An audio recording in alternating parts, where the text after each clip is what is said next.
Alrighty guys, welcome to your 36th video, and in this video, hopefully what we're going to be doing is finishing up this very simple web browser. So again, in the last tutorial, we just made the main brains of the display. Now let's go ahead and add it to the screen. So right outside this little semicolon, go ahead and hit add, new, scroll pane, and just go ahead and stick display in there. Now, where are we going to put this? Center. We'll just go ahead and put this in the center of the screen. So now we just need to do two more simple things. Set the size of it.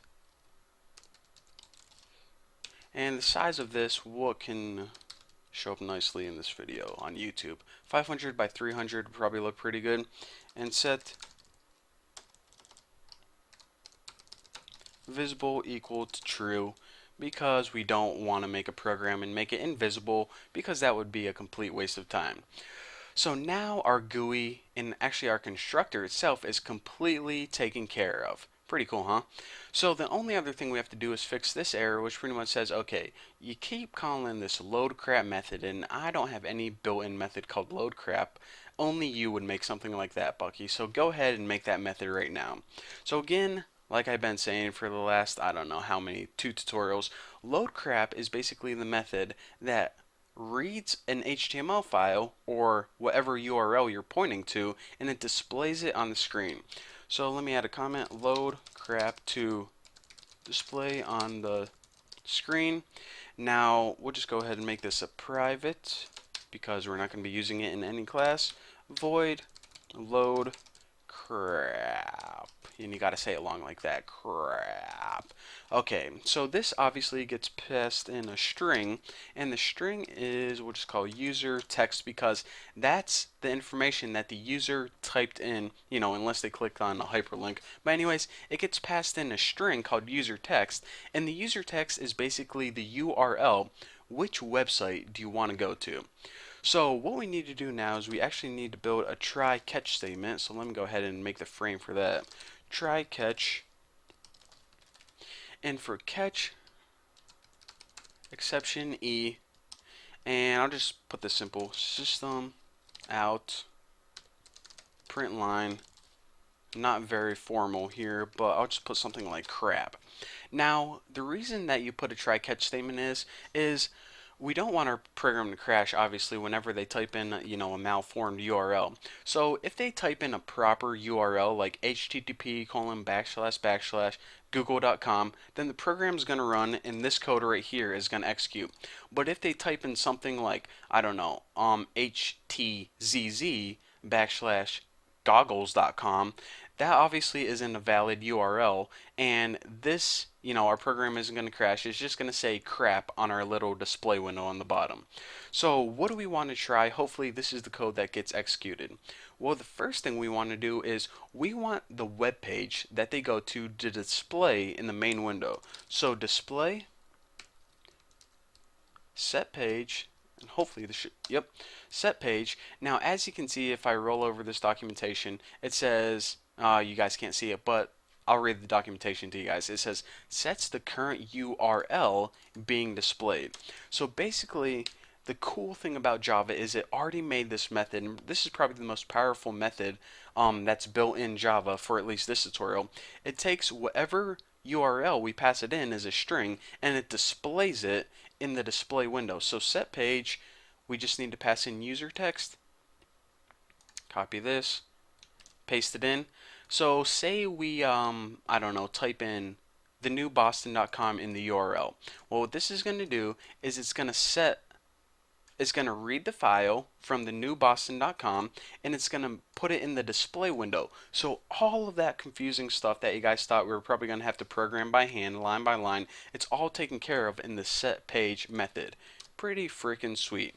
So the only other thing I want to do is, of course, whenever you go to a web page like thenewboston.com, if you look at the top of your, I like how I'm like, you know, keep throwing that in there. I don't even mean to do that. Oh, you know, like thenewboston.com, like who would ever want to go to that plug? Anyways, whenever you go to a website, the web address or the URL stays in the address bar at the top. It doesn't get deleted every time.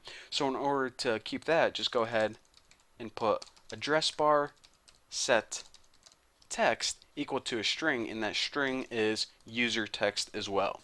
So basically, well, let me look about this. Okay, that looks pretty much like our program is complete. Now the only other thing we have to do is, of course, this doesn't have a main method, so we have to build one more other class for that, and I guess we'll do that. Well, we'll do it in this tutorial. So let me go ahead and talk you guys through this one last time, and then I will go ahead and build my main method. So we inherited, excuse me, we imported everything and we inherited from the JFrame class so we can just make the GUI. Now the GUI consists of two main things: our address bar at the top and the editor pane, which is gonna be the main big display where all the contents are gonna be displayed. Now in the constructor, what we did is we named the application just so it has a title at the top, and the address bar pretty much is the place where the user types in the URL. Now, whenever they hit enter, what it's going to do is call this loadCrap method, which we'll get to in a second. Now, whenever things get displayed on the screen, if there are any links, what it's going to do is it's going to put a listener on top of all those links. Now, if the user clicks on one of those links, then what it's going to do is it's going to grab the URL from that link, convert it to a string, and pass it into this loadCrap method as well. So basically, you can pass URLs into this loadCrap method in a bunch of different ways, either by clicking a link or typing it in manually. But anyways, once you do, it gets passed in, and then pretty much Java takes that string and passes it into set page, which takes that URL and displays it on the screen. So this is pretty much the most important line in your browser. Without this, it's definitely not going to work. So now what we need to do is actually go ahead and make a class that can run this. So let me go ahead and make a new class. So new class, and what do we name this one? Read file. So I'll just put like read file. Why can't I capitalize the freaking F? File main, and I might as well go ahead and add my main method in there. Okay, now you're just messing up. And go ahead and hit finish. Get rid of all this crap. And get rid of all this crap too. Tighten this up a little bit. That's what she said. Alright, so now the only import we have to make right here is... Actually, I'm going to go ahead and steal it.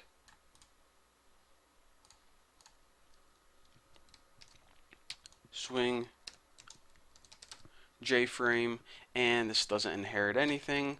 So what we need to do is just make an object from read file so we can, and I'll just name it something like read file dude, because it's like dude, read my file.